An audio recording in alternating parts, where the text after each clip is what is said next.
Hay verdades que uno aprende muy tarde en la vida y una de ellas es esta: no todo se cuenta. No porque la gente sea mala, no porque haya que vivir desconfiando, sino porque hay cosas que si se hablan antes de tiempo se debilitan.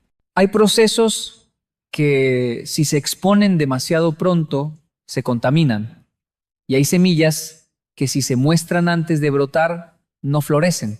Yo he visto personas talentosas fracasar no por falta de capacidad, sino por exceso de exposición. Y también he visto personas aparentemente comunes lograr grandes cosas porque supieron guardar silencio. Lo aprendí entre los japoneses, que son maestros de la discreción, y entre los latinoamericanos, que a veces hablan demasiado, tan rápido y tan alto, que asustan a sus propios sueños. Hay 5 cosas que uno debe mantener en secreto si quiere tener éxito, paz y propósito. 5 cosas que no se cuentan a cualquiera porque son delicadas, frágiles, sagradas. Y la primera es esta: tus planes antes de que estén listos. Pero hoy no quiero explicarlo todavía, hoy quiero preparar el terreno, porque para entender por qué uno debe guardar silencio, primero hay que comprender algo más profundo. El silencio no es escondite, es disciplina. Cuando uno es joven cree que contar todo genera apoyo. A veces sí, a veces no. La verdad es que muchas veces cuando uno comparte demasiado rápido, lo que recibe no es apoyo, sino duda. No es ánimo, sino comparación. No es fuerza, sino miedo ajeno. Y el miedo de otros, si uno no tiene cuidado, puede convertirse en el miedo propio. Un día, un joven en una conferencia me dijo: Kenji, siempre que cuento mis sueños, la gente me apaga. Mary, y yo le respondí: no te apagan, te están mostrando dónde debes guardar silencio. Hay conversaciones que uno tiene que aprender a convertir en oración. Hay ideas que uno debe escribir, no publicar. Hay proyectos que uno debe cultivar, no anunciar. Porque el éxito no se construye en la multitud, se construye en lo íntimo. En Japón se dice: el bambú crece 7 años debajo de la tierra antes de asomarse 1 centímetro. 7 años en silencio, 7 años sin aplauso, 7 años sin reconocimiento, 7 años que nadie ve. Pero cuando finalmente brota, crece más rápido y más fuerte que cualquier árbol. El éxito humano es igual. Lo que nadie ve es lo que sostiene lo que todos admiran. Por eso, cuando uno empieza un camino hacia el éxito, el silencio es protección. Protege la energía, protege la claridad, protege la identidad. Porque cuando uno cuenta demasiado, empieza a escuchar opiniones que no pidió, críticas que no necesita y juicios que no construyen. Y no es falta de confianza, es inteligencia emocional. Es entender que no todo el mundo sabe cuidar lo que todavía es frágil en uno. La segunda cosa que uno debe guardar en secreto, aunque tampoco la desarrollaré todavía, es tu vida espiritual. No porque sea vergonzosa, sino porque es íntima. Lo espiritual pierde fuerza cuando se convierte en espectáculo. La tercera cosa que debe guardarse es tu proceso de sanación, no porque no puedas hablarlo, sino porque hay heridas que sanan mejor sin tanta mano externa tocándolas. La cuarta cosa es tus actos de bondad. El bien no se presume, se vive. Y la quinta es la más delicada, tu dolor más profundo. No para esconderlo, sino para protegerlo de quienes no podrían comprenderlo. Pero cada una la desarrollaremos más adelante. Quiero que hoy te quedes con una imagen: el silencio como un jardín donde tus decisiones crecen sin ruido. No es aislamiento, no es distancia, es madurez, es entendimiento, es respeto por lo que estás construyendo. Porque cuando uno empieza a hablar menos y a escuchar más, descubre una verdad poderosa. Mucha gente opina, pero poca entiende. Mucha gente juzga, pero poca acompaña. Mucha gente critica, pero poca edifica. Y para llegar lejos, uno necesita más edificación que opinión. Cuando yo empecé a dar conferencias, cometí un error que muchos cometen. Contaba mis proyectos demasiado pronto. Y siempre aparecía alguien que decía: pero eso es muy difícil. Eso no va a funcionar. Eso nadie lo va a ver. Y en ese tiempo yo escuchaba y me debilitaba hasta que aprendí algo que cambió mi vida. No todo lo que escuchas es para ti y no todo lo que piensas debes decirlo. El silencio es una forma de respeto propio. Callo no porque no pueda hablar. Callo porque estoy construyendo. Callo no porque tema al juicio. Callo porque protejo mi visión. Callo no por desconfianza. Callo porque aprendí que lo sagrado necesita espacio. Hay quienes todavía creen que ser transparente es contarlo todo. No, ser transparente es ser honesto, no indiscreto. Aprender a guardar en secreto lo que importa es una de las formas más altas de inteligencia emocional. Porque el alma, igual que la semilla, necesita oscuridad para germinar. Y con esto quiero empezar el viaje de este contenido.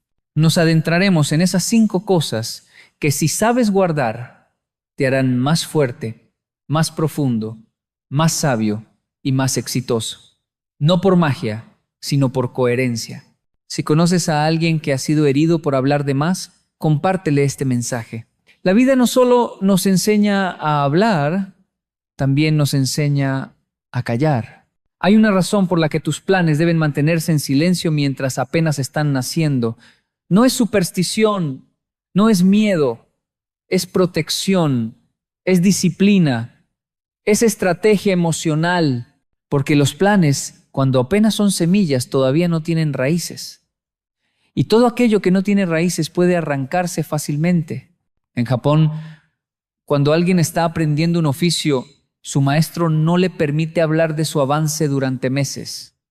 No es por control, es porque los japoneses entienden algo que en Latinoamérica solemos olvidar. Lo que se dice antes de tiempo se debilita. El maestro sabe que cuando el discípulo habla demasiado pronto, lo que busca no es compartir, es validar. Y la validación externa es un veneno muy dulce. Cuando uno necesita aprobación para empezar, deja de construir desde la convicción y empieza a construir desde el miedo. Por eso tus planes no deben publicarse, deben cultivarse.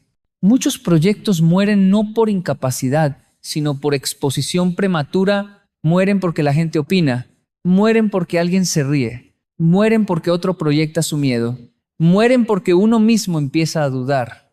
Yo he visto personas talentosas revelar sus sueños con tanta ilusión que no se dan cuenta del peso que están entregando al hacerlo.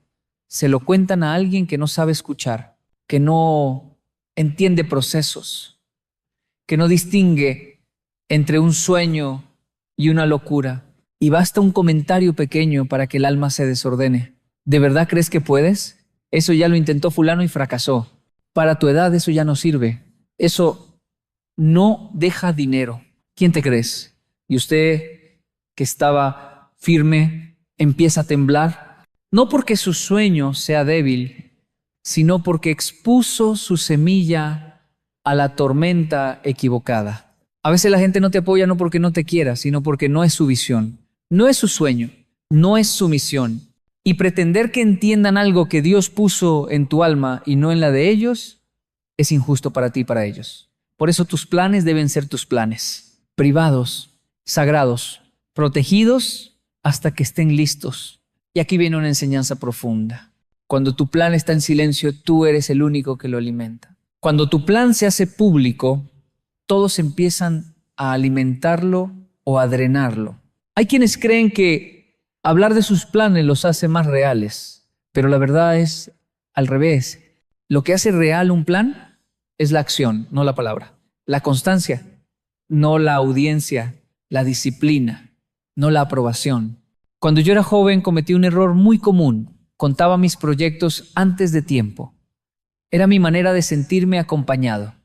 Pero un día, un señor mayor, de esos sabios silenciosos, me dijo: «Calla un rato, muchacho.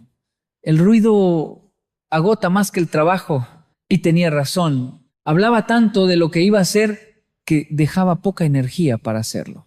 Hablaba tanto que dispersaba. Hablaba tanto que empezaba a dudar. Fue Japón quien me enseñó a trabajar antes de hablar, a construir antes de anunciar, a avanzar antes de explicar, a guardar silencio cuando la raíz todavía estaba creciendo.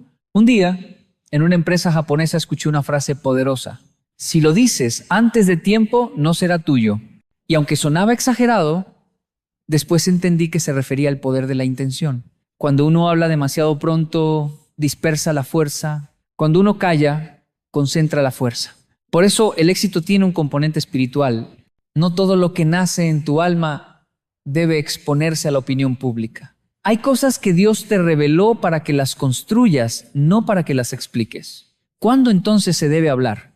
Cuando esté listo, cuando tenga forma, cuando no pueda romperse con una opinión ajena, cuando ya no dependa emocionalmente del aplauso, cuando el sueño tenga raíces suficientes para sostenerse solo. Tu plan debe mantenerse en secreto hasta que sea más fuerte que tu duda, hasta que tu disciplina lo sostenga, no tu emoción, hasta que tu silencio lo proteja, no tu necesidad de contarlo.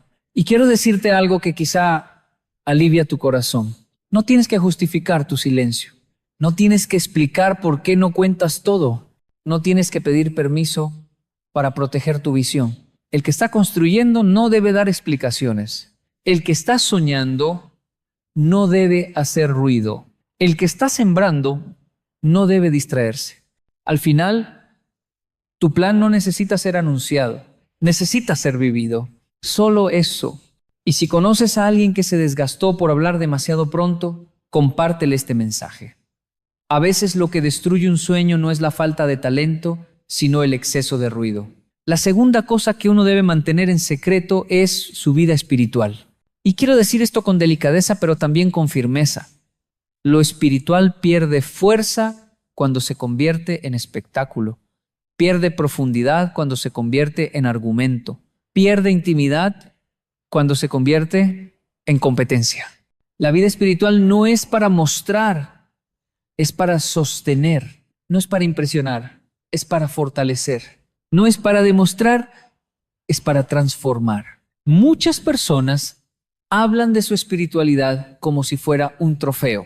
Otros la publican como si fuera una campaña. Otros la comparan como si hubiera niveles, yo soy más espiritual que tú. Y no se dan cuenta de que lo espiritual no necesita aplauso, solo necesita silencio. En Japón, la espiritualidad es invisible. Nadie presume que medita. Nadie presume que ora. Nadie presume que agradece. Nadie presume que ayuna. Se hace, se vive, se encarna. Porque entre ellos entienden algo esencial. Lo sagrado pierde su esencia cuando se vuelve ruido. Mientras vivía allá, me llamó la atención que en algunos templos está prohibido tomar fotografías. No es por turismo, no es por control. Es porque hay momentos que deben experimentarse, no capturarse. Porque la presencia se diluye cuando uno está preocupado por mostrarla al mundo. Y así es la vida espiritual. Cuando uno la expone demasiado, se debilita. Cuando uno la guarda, se fortifica. Yo he conocido personas profundamente espirituales que jamás lo dicen con palabras.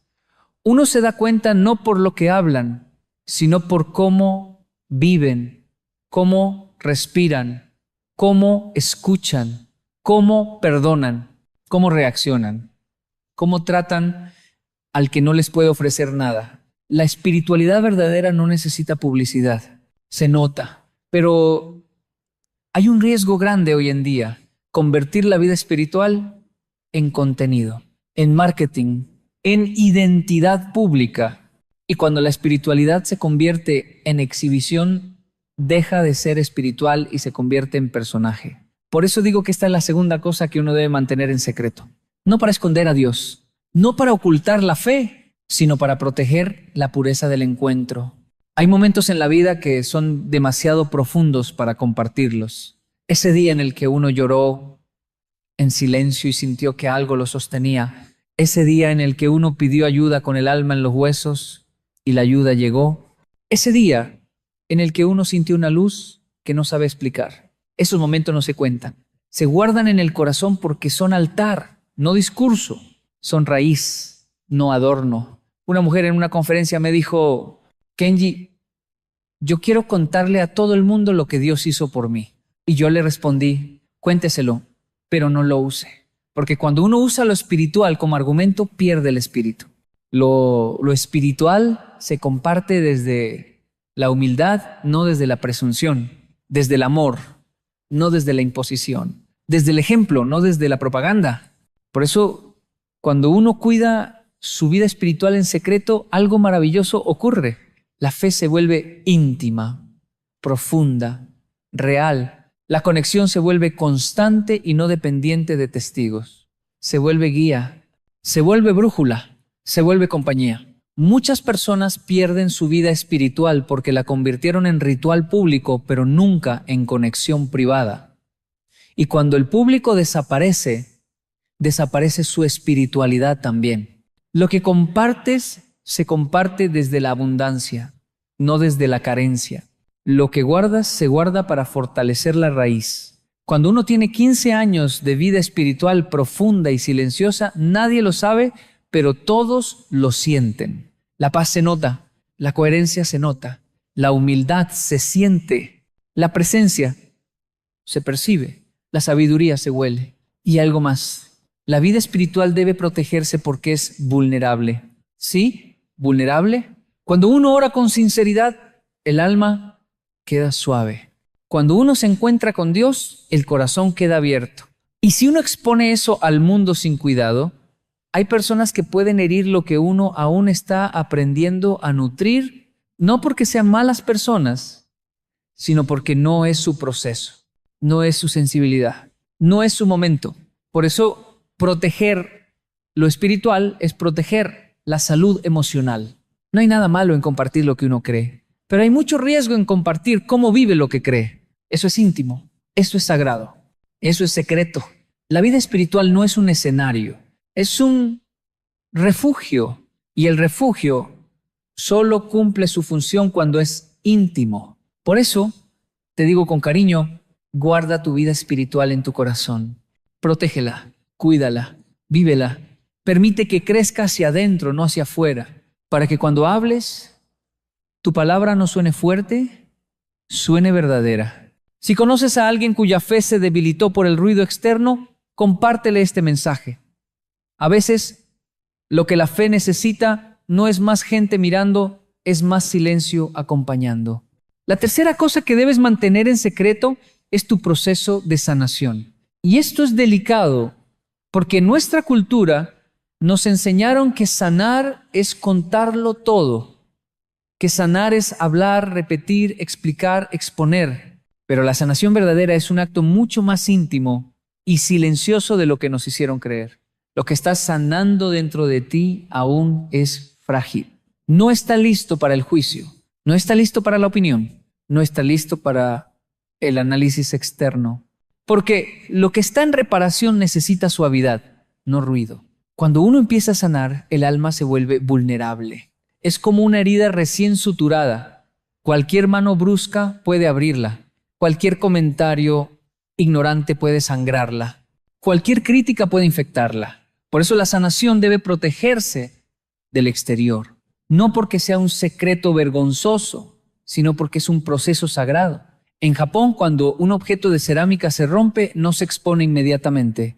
Se aparta, se limpia, se evalúa. Y recién cuando el artesano está listo, aplica la técnica del kintsugi, unir lo roto con oro. Pero nadie interrumpe ese proceso. Nadie opina sobre cómo debería pegarse. Nadie juzga si el objeto debió romperse o no. Nadie cuestiona el tiempo que toma, porque todos entienden que lo que se está reparando debe ser tratado con honor. A veces nosotros no nos tratamos así. Queremos explicar nuestro dolor, queremos justificar nuestro cansancio, queremos contarle a todo el mundo por qué sufrimos. Y lo hacemos para no sentirnos solos, pero esa exposición puede ser una trampa. No todo el mundo tiene la sensibilidad para sostener un alma en reparación. No todo el mundo tiene el silencio para escucharte sin juzgar. No todo el mundo tiene la madurez para entender tu proceso sin contaminarlo con su miedo. Hay personas que cuando les cuentas tu proceso de sanación, en vez de ayudarte, te llenan de ansiedad. ¿Todavía estás en eso? ¿Por qué no superas ya? ¿No será que estás exagerando? ¿Y si en realidad no tienes nada? ¿Y si te estás victimizando? ¿Y tú? que estaba reparando una grieta, terminas enfrentando un derrumbe emocional que no necesitabas. Por eso digo que la sanación no se expone, se cuida. Sanar no exige público. Sanar no exige testigos. Sanar exige silencio, exige tiempo, exige profundidad. Cuando alguien se está reconstruyendo, lo primero que necesita es respeto. Respeto por sus tiempos, respeto por sus heridas, respeto por su sensibilidad, respeto por su historia. La exposición temprana roba ese respeto. Y quiero decir algo, con amor, pero también con fuerza. Hay personas que disfrutan más de escuchar tu herida que de ver tu recuperación. Personas que solo quieren saber por curiosidad, no para acompañar. Personas que no buscan ayudarte, buscan información. Y cuando uno está sano puede manejar eso. Pero cuando uno está sanando, uno no tiene esa fuerza. Por eso tu proceso es tuyo, tu dolor es tuyo, tus lágrimas son tuyas, tu reconstrucción es tuya y debes protegerla como se protege un jardín que recién está brotando. Sanar no significa contarlo todo. Sanar es trabajar en silencio hasta que tu alma pueda hablar sin romperse. Sanar es convertir el dolor en sabiduría. Y la sabiduría no se anuncia, se encarna. Sanar es perdonarte y el perdón propio es un susurro, no un grito. Sanar es volver a confiar, pero primero contigo, no con otros. Yo he visto personas que sanaron más rápido cuando dejaron de explicarle al mundo lo que sentían. Y he visto otras que nunca lograron sanar porque querían que todos entendieran lo que ni ellas mismas habían terminado de comprender. Un hombre en una asesoría me dijo, Kenji, me siento peor desde que hablo con tanta gente sobre mi proceso. Y yo le respondí, es que tu herida no necesita ruido, necesita descanso. Ahí es, la reconstrucción emocional es igual que la física. Si tocas mucho la herida, no cicatriza. Cuando la sanación madura, cuando realmente se consolida, cuando ya tiene raíces, cuando ya no se quiebra con cualquier viento, ahí sí podrás hablar de ella si lo deseas. Pero ya no hablarás desde el dolor, hablarás desde la luz, no desde la herida, desde la cicatriz. Y la cicatriz, al contrario de la herida, ya no duele, enseña. Sanar es permitirte volver a ser. Pero volver a ser requiere un encuentro profundo contigo mismo. Y ese encuentro no siempre necesita espectadores. Si conoces a alguien que está tratando de sanar en medio del ruido, compártele este mensaje. Tal vez no necesita consejos, tal vez solo necesita silencio. La cuarta cosa que debes mantener en secreto son tus actos de bondad. Y esto sorprende a muchos, porque crecimos en una cultura donde todo lo bueno que hacemos queremos contarlo, publicarlo o anunciarlo, pero hay una verdad antigua que nunca pierde vigencia. Lo que es verdaderamente sagrado se hace en silencio. Lo he visto en Japón una y otra vez. La bondad más profunda no hace ruido, no busca aplausos, no desea reconocimiento. La bondad verdadera no lleva micrófono, lleva intención. Cuando yo era niño, mi padre me repetía una frase que con el tiempo se convirtió en una brújula para navegar la vida. Lo que haces para que te vean pierde su fuerza cuando te ven. Tardé años en entenderlo, pero cuando finalmente lo comprendí, algo cambió en mí, porque la bondad que necesita ser anunciada para sentirse válida deja de ser bondad. Se convierte en estrategia, en marketing emocional, en un intento desesperado por llenar vacíos internos. Un día, mientras trabajábamos en un barrio de Bogotá, un joven se me acercó y me dijo, Kenji, yo ayudé a una familia y nadie me agradeció. Ni siquiera lo mencionaron. Yo le respondí, si estabas buscando agradecimiento, no estabas ayudando, estabas negociando. La bondad no se negocia. La bondad se entrega y lo entregado desde el corazón no necesita eco, porque su recompensa no viene de afuera. En Japón hay una expresión hermosa, okage-sama de. Significa algo así como, gracias a lo que no se ve, hoy estoy bien. Es reconocer que detrás de cada logro, de cada paso, de cada victoria, hay manos invisibles que nos sostuvieron sin pedir nada a cambio. A veces fueron nuestros padres, a veces un maestro, a veces un vecino, a veces un desconocido, a veces alguien que jamás supimos quién era. Y yo me pregunto, ¿no será que tú estás llamado a ser esa mano invisible para alguien?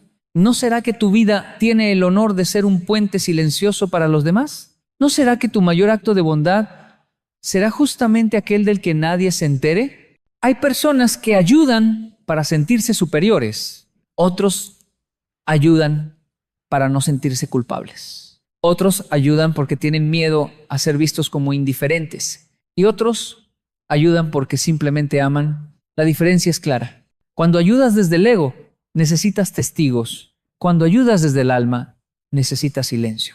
El silencio purifica la intención. He visto cosas hermosas que jamás aparecerán en redes sociales.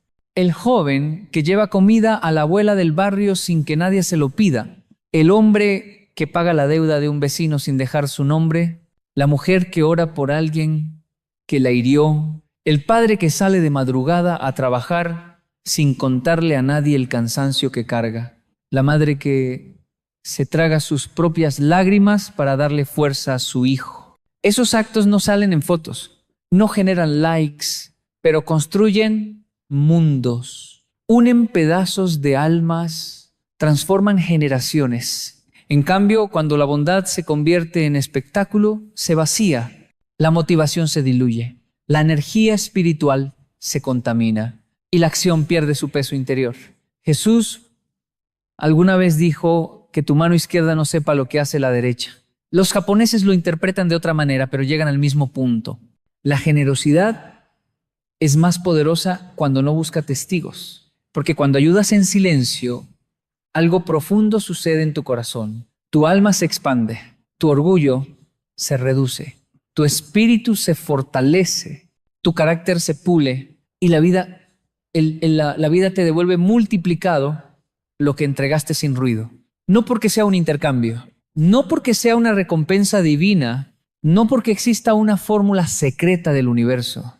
No, es más simple. El bien que das en silencio te construye por dentro.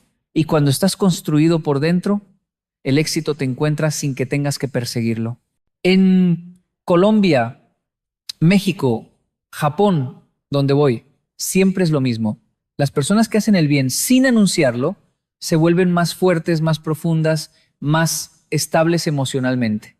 No viven dependiendo del aplauso. No viven mendigando gratitud. No viven esperando aprobación.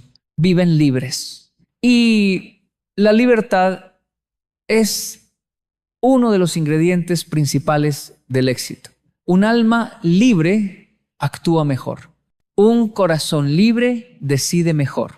Una mente libre crea mejor. Por eso, tus actos de bondad deben permanecer en secreto, porque si los haces para demostrar algo, pierden su esencia.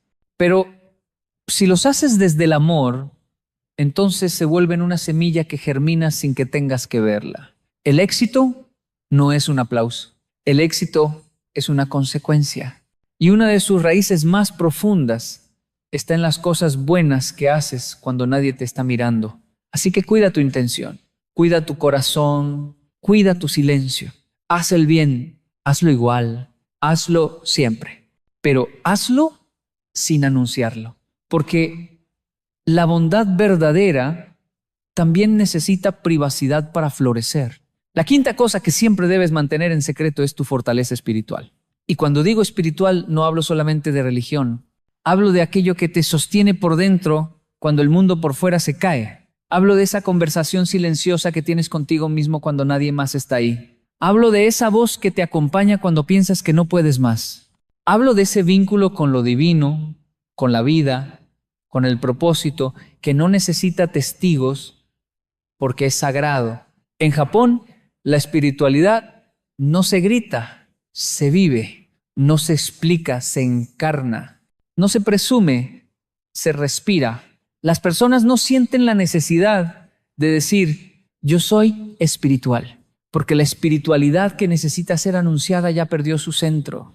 La espiritualidad verdadera es como una raíz, invisible, profunda, silenciosa, pero es lo único que sostiene al árbol cuando llega la tormenta. He visto personas que hablan mucho de Dios, de fe, de energía, de vibración alta, pero su vida se quiebra ante el primer viento. Y he visto otras que no dicen una sola palabra, pero la vida entera les tiembla encima y aún así se mantienen en pie. Una vez, trabajando en una comunidad de Bogotá, conocí a una mujer que nunca mencionó su fe. Nunca la oí hablando de espiritualidad. Nunca la vi en un templo.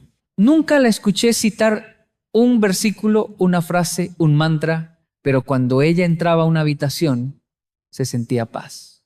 Y cuando hablaba, la gente descansaba. Cuando abrazaba, uno comprendía que algo superior la habitaba. Un día le pregunté, ¿de dónde saca tanta fuerza? Y ella me respondió, de donde no se cuenta, ahí entendí algo que jamás olvidé. Lo que realmente te sostiene no necesita validación de nadie. Tu espiritualidad no tiene que convencer a otros. Tu fe no tiene que ser defendida. Tu propósito no tiene que ser explicado. Tu conexión interior no tiene que ser publicada. Porque cuando una persona conecta con lo divino, lo sagrado, la vida, su alma empieza a tener un brillo que nadie puede imitar. Un brillo que no viene del maquillaje, ni del éxito, ni del aplauso. Viene del silencio, viene del dolor atravesado, viene de la resiliencia, viene de la búsqueda, viene de la caída y de la levantada. Viene de haber estado a punto de rendirse y no hacerlo.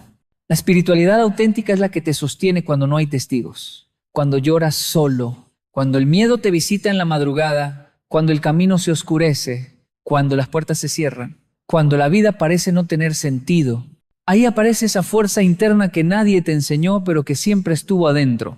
Esa fuerza que no se puede fotografiar, que no se puede tuitear, que no puede entrar en una historia de Instagram. Esa fuerza que no se exhibe, porque exhibirla la debilita. Y te digo algo con honestidad. La mayoría de las personas no van a entender el origen de tu fuerza. Y no tienen por qué entenderlo, porque no vivieron lo que tú viviste. No lloraron lo que tú lloraste.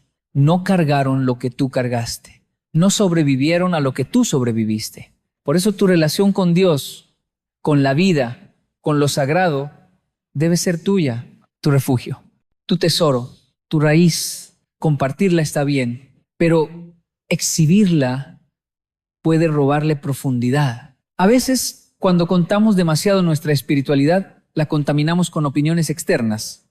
Y la espiritualidad que depende de aprobación humana deja de ser espiritual y se vuelve social. Tú no necesitas justificar tu fe. No necesitas explicar tu propósito. No necesitas convencer a nadie de tu camino. Lo que importa no es que lo entiendan, lo que importa es que te sostenga. Y cuando ese sostén interno es real, la vida cambia de una manera silenciosa pero contundente. Te vuelves más sereno, te vuelves más fuerte, te vuelves más paciente, te vuelves más compasivo, te vuelves más tú. Ese es el tipo de fortaleza espiritual que no se predica, se transmite. Por eso, esta quinta cosa debe permanecer en secreto. No porque sea prohibida, no porque sea vergonzosa, sino porque es sagrada. Lo que te salva no se expone al ruido. Lo que te sostiene no se presta para discusiones. Lo que te conecta no necesita aprobación. Tus hábitos espirituales, tus rituales, tus conversaciones con Dios, tu camino interior, eso es tuyo. Y cuanto más lo proteges, más te sostiene. A veces las personas me preguntan, Kenji, ¿cómo se mantiene uno fuerte en un mundo tan caótico? Y les digo la verdad, guardando para uno mismo aquello que lo sostiene. No es un secreto para esconder, es un secreto para cuidar. Sanarás más, crecerás más, te alinearás más y tu vida tendrá una fuerza tan tranquila, tan profunda, tan sólida, que la gente te verá y dirá, no sé qué tiene, pero tiene paz. Eso no se logra hablando, se logra cultivando. Gracias por acompañarme a través de estas 5 cosas que deben mantenerse en secreto, no para esconder la grandeza, sino para protegerla. Que tu vida sea un jardín interior, que tus raíces sean profundas, que tu silencio sea fuerte y que tu camino sea tuyo. Honro tu proceso, honro tu crecimiento, honro tu búsqueda. Y si este mensaje te acompañó, te sostuvo o te iluminó de alguna manera, entonces cumplió su propósito. No deje de suscribirse y formar parte de nuestra comunidad. Hasta el próximo video. Hay personas que trabajan duro toda su vida y aún así sienten que el dinero nunca alcanza. Se esfuerzan, madrugan, estudian, emprenden, pero la prosperidad parece caminar siempre un paso adelante. No importa cuánto avancen, siempre se sienten en deuda. Y no es porque sean flojos, no es porque sean incapaces, no es porque tengan mala suerte. A veces la verdadera pobreza no está en el bolsillo, está en la historia, en lo que heredamos sin darnos cuenta, en lo que repetimos sin entender, en lo que cargamos como si fuera nuestro, cuando en realidad viene de generaciones atrás. Cuando hablo de sanar el árbol familiar del dinero, no hablo de magia, ni de decretos, ni de fórmulas rápidas. Hablo de algo mucho más serio. La relación emocional, espiritual y psicológica que cada familia tiene con la prosperidad desde hace generaciones. En Japón aprendí que lo que una familia cree sobre el dinero se transmite exactamente igual que los rasgos del rostro. En Latinoamérica aprendí que lo que una familia siente sobre el dinero se transmite igual que las heridas del corazón. Y cuando se unen creencias y emociones, nace un patrón. Hay familias donde prosperar está permitido y hay familias donde prosperar está prohibido. Nadie lo dice en voz alta, pero se siente. Si creciste escuchando frases como no gastes, que el dinero se va. El rico es rico porque explota. El dinero cambia a la gente. El que tiene mucho pierde su alma. El que sueña demasiado se estrella más fuerte. No pida, no moleste, no aspire tanto. Entonces creciste con un techo emocional y un techo es peor que una limitación económica, porque uno puede romper la deuda, pero un techo creado por la mente es más difícil de derribar. He visto personas que cuando están a punto de prosperar se enferman, se sabotean, se endeudan, se sabotean otra vez, no porque no quieran prosperar, sino porque tienen un programa interno que dice no merezco más, no puedo avanzar, no debo superar a mi familia, no quiero que me vean como diferente. Por eso digo algo que incomoda, pero que es verdad. A veces uno no está peleando con la falta de dinero, está peleando con el fantasma de su árbol familiar. Familias enteras que vivieron escasez durante generaciones cargan una herida profunda. La idea de que el dinero trae dolor, porque para ellos, históricamente, fue así.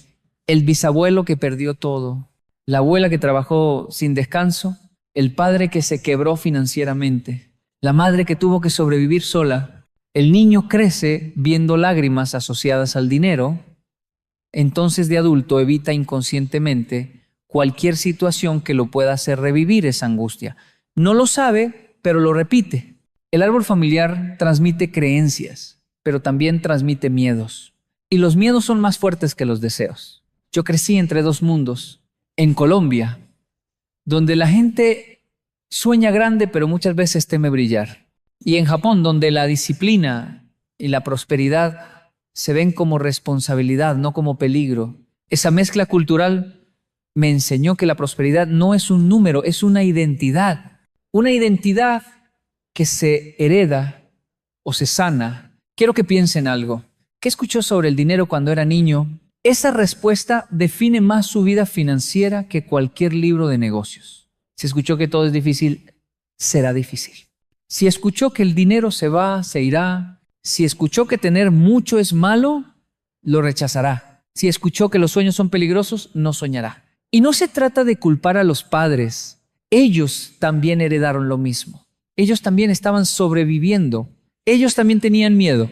Ellos también recibieron un árbol herido. Pero usted está aquí, ahora, escuchando esto, porque llegó el momento de romper esa cadena. En mis conferencias suelo decir que lo que no se observa se repite.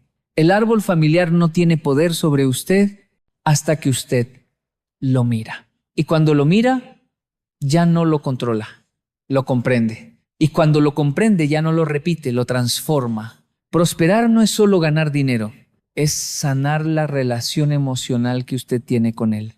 Es amigarse con la abundancia sin miedo a perderlo todo. Es permitirse avanzar sin culpa. es dejar de cargar la historia económica de su familia como una condena. Porque escuche esto con atención. Usted no honra a su familia repitiendo su dolor. Usted honra a su familia superándolo. Usted honra a su abuela próspera. Usted honra a su padre sanando su propio miedo. Usted honra a su madre prosperando con dignidad. Usted honra a su historia transformando lo que a ellos les tocó soportar. Sanar el árbol familiar del dinero no es renunciar a sus raíces, es limpiar la tierra para que usted pueda crecer sin repetir patrones. Hoy quiero que se haga esta pregunta. ¿Lo que pienso sobre el dinero es mío o es heredado? Si la respuesta es heredado, entonces usted está listo para comenzar este camino. Y este será un viaje profundo, un viaje hacia la conciencia, hacia la libertad, hacia la prosperidad emocional y económica. Un viaje para cortar lo que ya no sirve y para honrar lo que sí. Hay algo que casi nadie se detiene a pensar. La mayoría de nuestras decisiones económicas no se toman en la billetera, se toman en la mente. Y peor aún, muchas de esas decisiones no son realmente nuestras, son herencias invisibles, creencias que recibimos sin cuestionar, miedos que no nos pertenecen, pero que vivimos como si fueran propios. Cuando se habla de dinero, la gente normalmente piensa en cifras, ingresos, inversiones, trabajo, pero muy pocos hablan de lo que realmente determina el rumbo financiero de una vida, la narrativa emocional que heredamos en la infancia. Sí, la historia económica de una familia se convierte en un guión, y ese guión se repite una y otra vez hasta que alguien tiene la valentía de reescribirlo. He escuchado tantas veces frases como: en mi familia siempre hemos sido pobres. Aquí nadie prospera. Nosotros no nacimos para eso. Así nos tocó vivir. Y me pregunto, ¿de verdad nos tocó? ¿O simplemente seguimos repitiendo lo que alguien hace generaciones decidió que era la única forma posible de vivir? La pobreza no se hereda por ADN. Lo que se hereda es el miedo. Lo que se hereda es la culpa. Lo que se hereda es la vergüenza de prosperar. Lo que se hereda es el hábito de sobrevivir, no de avanzar. Lo que se hereda es la mentalidad. Y cuando la mentalidad está herida, ningún esfuerzo parece suficiente. Hay personas que trabajan tanto como un japonés y aún así no prosperan. Y no es falta de disciplina, es falta de permiso interno. El árbol familiar, cuando está herido en temas de dinero, crea una especie de prohibición emocional. No puedes tener más de lo que tu familia tuvo. No puedes soñar más grande que tus padres. No puedes superar a quienes vinieron antes. No puedes moverte hacia la abundancia sin sentir culpa. Sí, culpa. La culpa es uno de los mayores enemigos de la prosperidad. La culpa aparece cuando el niño pequeño interno siente que avanzar económicamente es traicionar su origen. Si yo vivo mejor, ¿qué van a pensar los míos? Si gano más que todos, ¿me seguirán queriendo? Si dejo la escasez atrás, ¿seguiré perteneciendo? He visto personas pedir permiso emocional para prosperar a quienes no pueden dárselo porque ya no están. Padres que murieron hace años, abuelos que nunca conocieron, ancestros que lucharon en condiciones que hoy ya no existen, pero cuyo dolor sigue presente en las generaciones. El dinero activa lo inconsciente.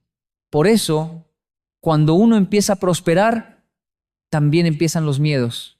¿Y si lo pierdo todo? ¿Y si no soy capaz de sostenerlo? ¿Y si me juzgan? ¿Y si me equivoco? Lo curioso es que muchas de esas preguntas no nacen del presente, nacen de historias que ni siquiera vivimos personalmente. En Japón, un maestro me dijo: si quieres saber cómo será el futuro económico de una persona, pregúntale qué escuchó sobre el dinero cuando tenía 5 años. En Latinoamérica escuché algo parecido, pero más crudo. El pobre no nace, se entrena sin querer. Sí, nos entrenan para temer el dinero, nos entrenan para resistir la abundancia, nos entrenan para sobrevivir, nos entrenan para sentir que desear más es egoísta y no se hace con mala intención. No es culpa de nadie. Las familias repiten lo que saben, transfieren lo que vivieron Y lo que vivieron en muchos casos fue escasez emocional y económica. Si usted está escuchando esto y siente una incomodidad en el pecho, no la ignore. La incomodidad no es señal de error, es señal de despertar. Cuando algo le duele, no lo rechace. Escúchelo. Ese dolor es una parte de usted diciendo, ya es hora de romper este patrón. Si siente que estas palabras podrían ayudar a alguien más, y créame, hay mucha gente repitiendo la misma historia sin darse cuenta, compártalo. No es por mí ni por el canal. Es porque quizás al compartirlo, alguien encuentra una puerta que nadie le mostró. ¿Usted quiere hacerle un favor a alguien? Pásele esta información. Tal vez ayude a una persona que vive con miedo al dinero y ni siquiera lo sabe. Y si desea seguir reflexionando conmigo, si quiere seguir comprendiendo cómo sanar la relación con el dinero, con la familia y con uno mismo, puede suscribirse. No para llenar números, sino para caminar juntos este proceso de conciencia. Vuelvo al tema. Cuando uno vive en un árbol familiar marcado por la escasez, prosperar se siente casi como hacer algo indebido. El niño aprende que tener poco es seguro y tener mucho es peligroso. Por eso adultos que ganan dinero se apresuran a gastarlo.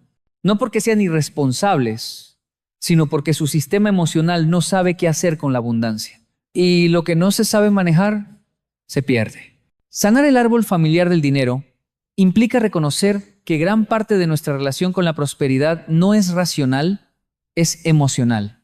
Y que antes de aprender técnicas financieras, hay que aprender a reconocer las creencias heredadas, porque si no sana la raíz, la fruta siempre sabrá a miedo. Este camino no es fácil. Ninguna transformación profunda lo es, pero es necesario porque usted no vino a repetir la historia económica de su familia, vino a continuarla de una manera más consciente, más libre, más próspera. Sanar no es olvidar, sanar es honrar lo vivido, pero no quedar atrapado en ello. Este es el segundo paso en este viaje hacia la prosperidad emocional y financiera. Hay algo que he visto repetirse una y otra vez. Cuando una persona tiene una relación difícil con el dinero, no es realmente el dinero el problema. El problema es la historia que esa persona vivió cuando era niño. El niño que vio escasez no aprendió a manejar dinero, aprendió a manejar miedo. El niño que vio abundancia, sin amor no aprendió prosperidad, aprendió desconfianza. El niño que vio sacrificio extremo no aprendió disciplina, aprendió culpa. Y esos aprendizajes, aunque no se vean, gobiernan silenciosamente la vida adulta. El niño que escuchó no hay crece pensando, no merezco. El niño que escuchó cállese y agradezca lo poco, crece pensando, no debo desear más. El niño que escuchó, el dinero cambia a la gente, crece saboteando cualquier intento de éxito. La infancia es el lugar donde sembramos la relación emocional con la prosperidad. Por eso existen adultos que ganan más dinero del que jamás imaginaron y aún así siguen sintiendo que pueden perderlo todo en cualquier momento. Existe gente que tiene estabilidad económica, pero vive como si estuviera a punto de desmoronarse. Hay personas que podrían avanzar, emprender, arriesgar, crecer, pero hay una fuerza interior que los detiene sin explicación. Esa fuerza tiene nombre, la herida de la infancia. He escuchado historias duras. Gente que vio a su madre llorar porque no alcanzaba el dinero. Gente que vio a su padre trabajar hasta destruir su salud.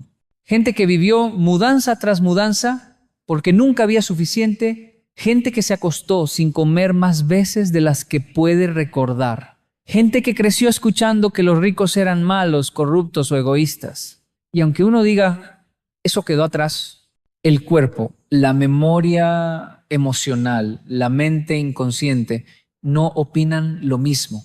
El niño interior sigue ahí. Sigue con miedo, sigue con culpa, sigue con necesidad de seguridad, sigue queriendo agradar, sigue creyendo que prosperar es peligroso y mientras ese niño gobierne, la abundancia no podrá entrar. Porque para prosperar se necesita valentía, no solo trabajo. Valentía para superar la historia que formó la identidad. Valentía para mirar la herida sin victimismo. valentía para construir una vida que su familia nunca tuvo, valentía para decir, yo avanzo aunque las voces internas digan que no soy suficiente. Una vez una joven me dijo, Kenji, cada vez que empiezo a mejorar económicamente, algo en mí se frena. Me da miedo cobrar lo que valgo, me da miedo sobresalir, me da miedo hablar de dinero. Y cuando le pregunté por su infancia, se quedó en silencio. Luego dijo, mi mamá siempre decía que la gente humilde no busca más de lo que tiene, que solo los presumidos quieren dinero. Ahí estaba la respuesta. Ella no temía el dinero, temía convertirse en algo que su madre rechazaba. El dinero despierta lealtades emocionales profundas, lealtad a la familia, lealtad al dolor heredado, lealtad al sacrificio, lealtad a la identidad de escasez. Muchas personas fracasan financieramente no por falta de capacidad, sino por exceso de lealtad inconsciente. Prosperar en algunas familias es casi un acto de traición simbólica, como si avanzar implicara dejar atrás a quienes uno ama. Pero prosperar no es abandonar, es honrar, es compensar, es continuar la historia desde un lugar distinto. En Japón vi algo que me impactó profundamente. Los hijos que prosperan sienten que honran el esfuerzo de sus padres. En Latinoamérica muchas veces los hijos que prosperan sienten culpa, como si estuvieran ocupando un lugar que no les corresponde, como si estuvieran tomando algo que no merecen, como si estuvieran negando su origen. Pero quiero decirle algo que quizá nunca escuchó. Prosperar no es negar tu origen, es agradecerlo. Prosperar no te aleja de tu familia, te permite cuidar mejor de ella. Prosperar no rompe el árbol, lo sana. Claro, sanar duele, sanar confunde, sanar rompe patrones, sanar molesta al sistema familiar, sanar incomoda a quienes prefieren la repetición antes que el crecimiento. Sanar te obliga a elegir tu futuro por encima de tu pasado. Por eso, antes de que aparezca la prosperidad externa, debe aparecer la prosperidad interna.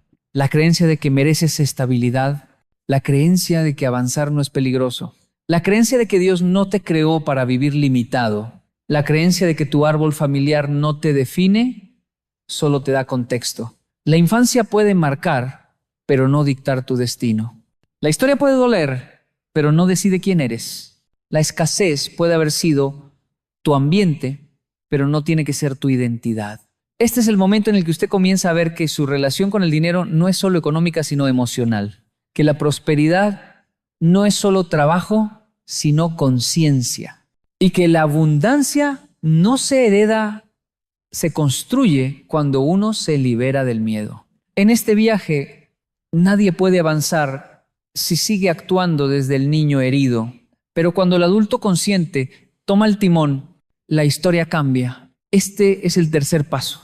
Comprender que la herida emocional define la relación con el dinero hasta que usted decide sanarla. Cuando uno empieza a preguntarse por qué le cuesta prosperar, la respuesta casi nunca está afuera.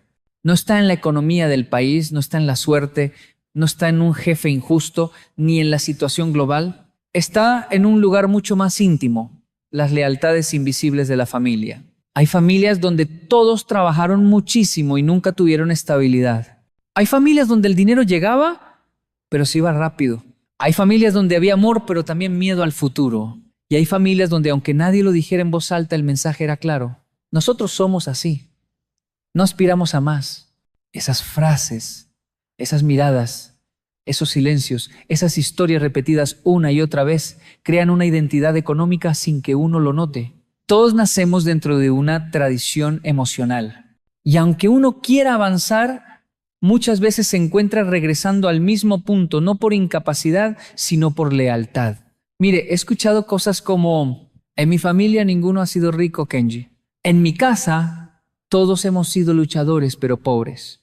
Mi papá decía que el que ahorra es tacaño. Mi mamá repetía que el dinero se va rápido.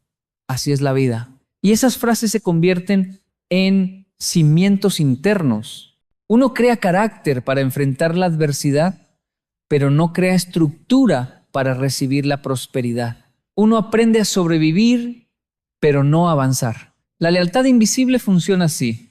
Si mi familia sufrió, inconscientemente creo que yo también debo sufrir. Si mi familia vivió con poco, inconscientemente siento culpa cuando tengo más. Si mis padres se sacrificaron, inconscientemente siento que disfrutar es faltar al respeto.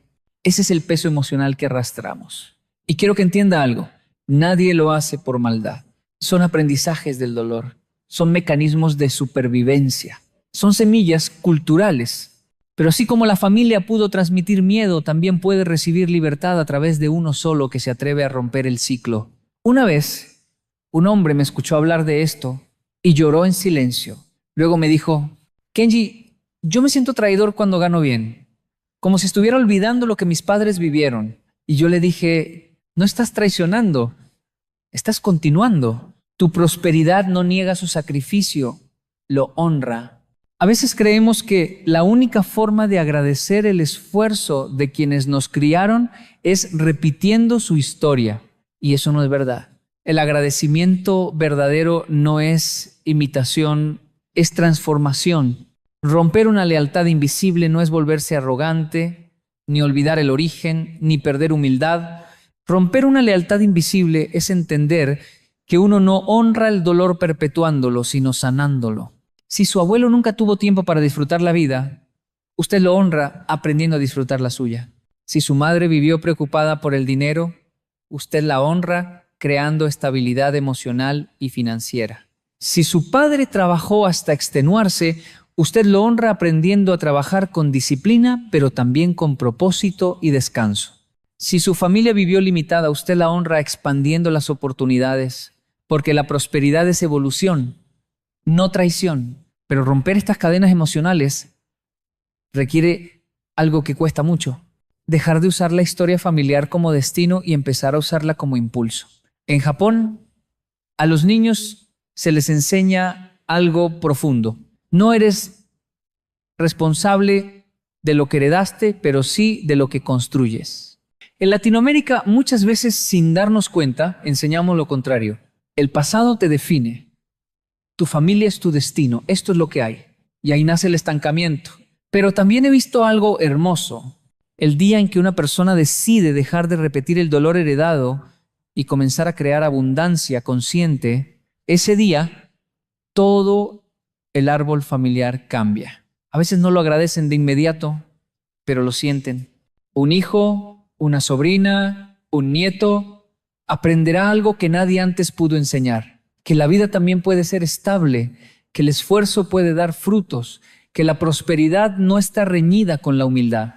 Sanar el árbol familiar del dinero no es cambiar de clase social, es cambiar de mentalidad, es dejar de temer al futuro, es dejar de vivir con ansiedad económica, es dejar de repetir frases que ya no nos sirven, es dejar de pensar que pedir más es ser ambicioso. Es dejar de creer que uno debe sacrificar su paz para vivir. Pero, y esto es lo más importante, sanar el árbol familiar implica una conversación incómoda con uno mismo. ¿A qué le tengo miedo realmente? ¿A prosperar o a dejar de pertenecer? ¿Por qué avanzo y retrocedo? ¿De quién aprendí que tener dinero es peligroso? ¿A quién estoy siendo leal sin darme cuenta? Porque la primera riqueza que uno necesita no es económica, es psicológica. La segunda es emocional. La tercera espiritual. Y cuando esas tres están en orden, la prosperidad material llega sin miedo. La abundancia no entra en una casa interior llena de culpa. La prosperidad no entra en una mente que se sabotea.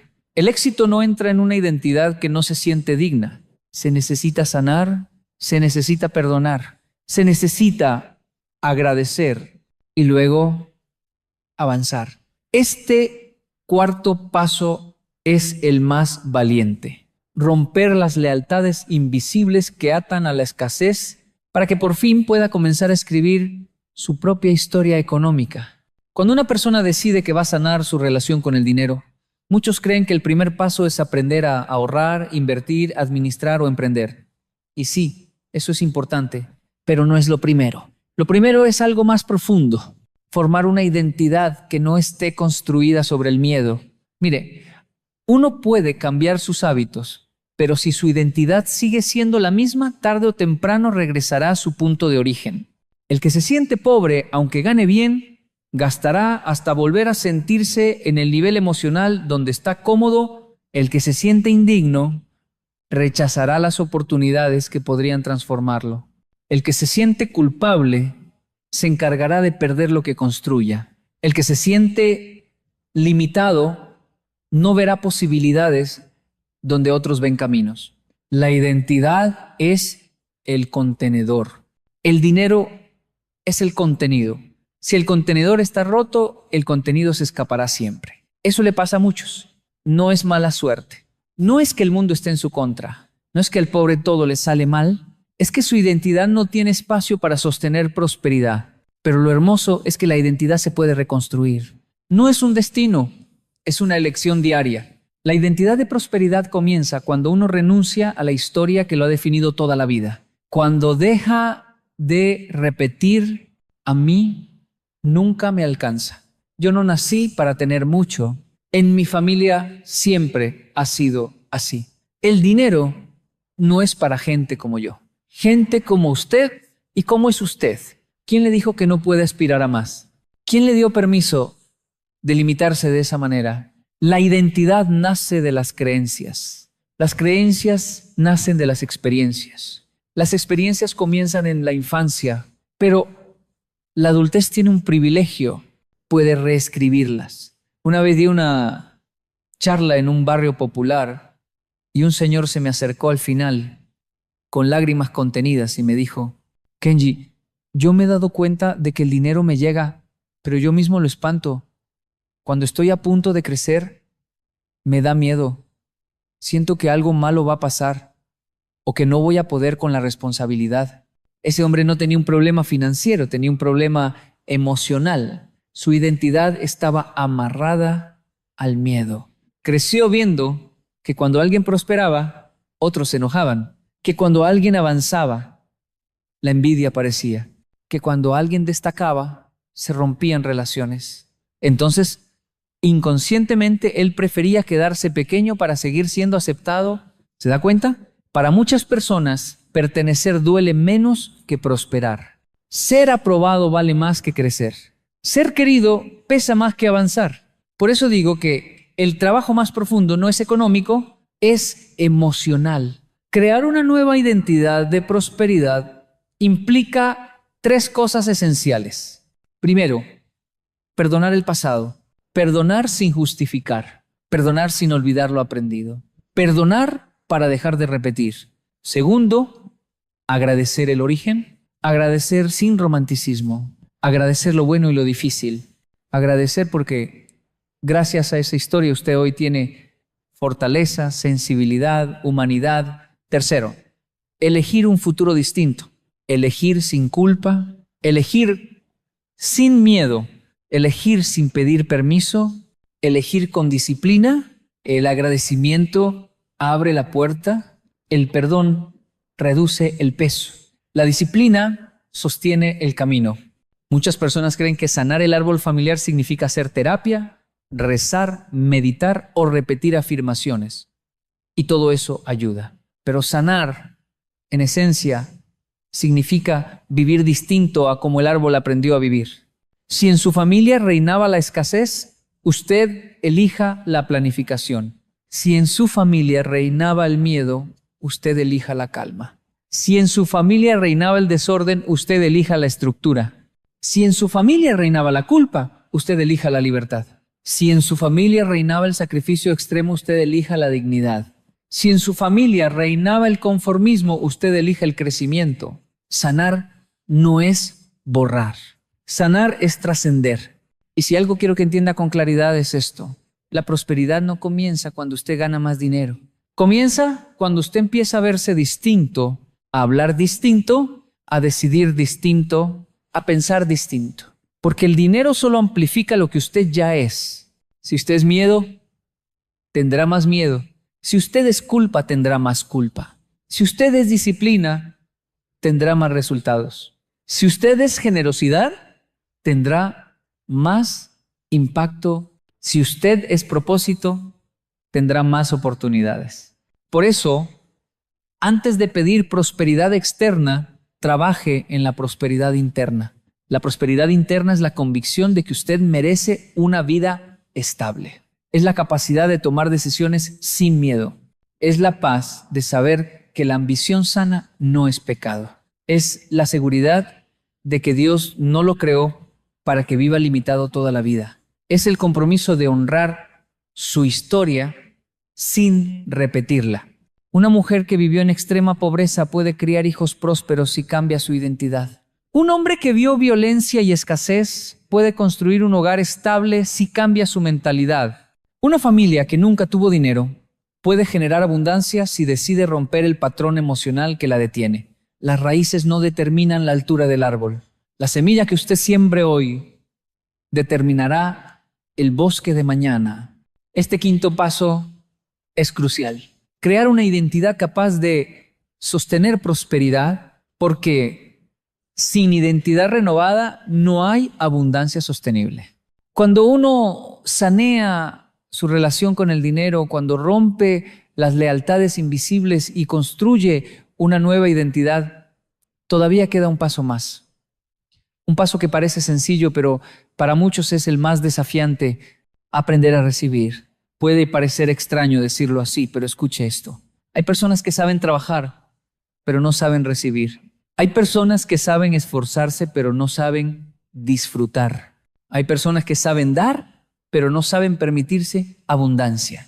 Es la herida que queda después de años de sobrevivir. La mente se acostumbra a luchar. El cuerpo se acostumbra a tensarse. La emoción se acostumbra a esperar lo peor.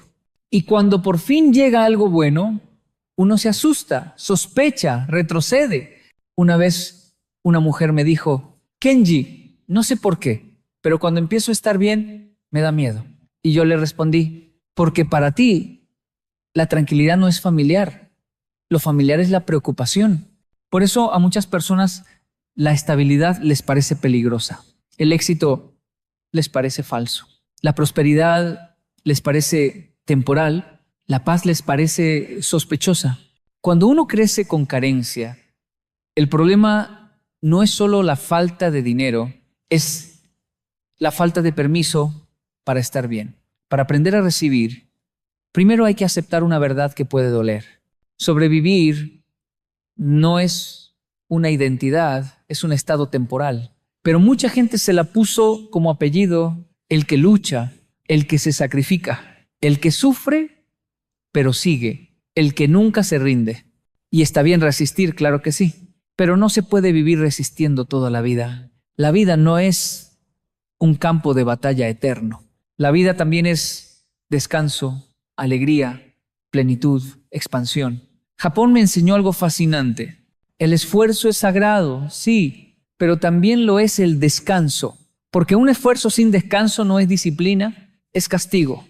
En Latinoamérica, en cambio, a veces idealizamos el sacrificio. Creemos que mientras más duela, más válido es. Que mientras más suframos, más merecemos. Y eso destruye la posibilidad de prosperar en paz. Prosperar no es acumular dinero. Prosperar es vivir sin miedo al futuro. Prosperar es tomar decisiones desde la claridad, no desde la angustia. Prosperar es caminar sin sentir que el suelo se rompe. Prosperar es ver que el esfuerzo produce fruto y permitirte disfrutarlo. Porque cuando uno no sabe recibir, la abundancia lo abruma. Es como darle agua a una planta que nunca ha sentido lluvia. La alegría la descoloca. Las oportunidades la asustan. La estabilidad la confunde. Por eso, sanar el árbol familiar significa también enseñarle a tu mente, a tu cuerpo y a tu corazón que recibir está bien. Que no estás traicionando a nadie por estar mejor, que no estás abandonando tu historia, que no estás olvidando tu origen, que no estás perdiendo humildad. Recibir es honrar a quienes vinieron antes, es demostrar que su esfuerzo no fue en vano, es convertir el dolor heredado en lecciones que dan fruto, es romper el ciclo para que la próxima generación no tenga que empezar desde cero. Una vez, hablando con un grupo de jóvenes en un barrio humilde, uno me dijo: Kenji, mi papá nunca tuvo nada. ¿No cree que da vergüenza que yo ahora quiera ganar mucho? Y yo le respondí, tu papá no trabajó toda su vida para que tú repitieras su historia. Trabajó para que tu historia empezara mejor que la de él. A veces creemos que honrar a nuestra familia es quedarnos en el mismo nivel, pero honrar no es repetir. Honrar es trascender. Usted no rompe el árbol cuando prospera. Usted lo sana. Usted no traiciona cuando crece. Usted libera. Usted no abandona cuando recibe. Usted transforma. Este es el último paso. Vivir con dignidad. Vivir con propósito. Vivir con una paz que no dependa del dinero. Vivir con un corazón que sabe recibir sin miedo y dar sin culpa. Vivir con una mente que ya no repite la historia familiar, sino que escribe la suya. Y ese es mi deseo profundo mientras hablo de estos temas. Que un día, en ese árbol del que usted viene, alguien diga, todo cambió cuando él decidió sanar. Todo cambió cuando ella rompió el ciclo. Todo cambió con uno solo que se atrevió. Usted puede ser ese uno. Este sexto paso cierra esta reflexión. Sanar el árbol familiar del dinero es un acto de amor, un acto de conciencia, un acto de responsabilidad y sobre todo un acto de libertad. Gracias por llegar hasta aquí. Cuénteme en los comentarios qué le ha parecido la reflexión, cómo es su relación con el dinero y con su familia. Escríbame que lo quiero leer. Gracias por permitirme acompañarle. Si quiere puede suscribirse y unirse a nuestra comunidad para que usted pueda profundizar en estos temas y más. Hasta el próximo video.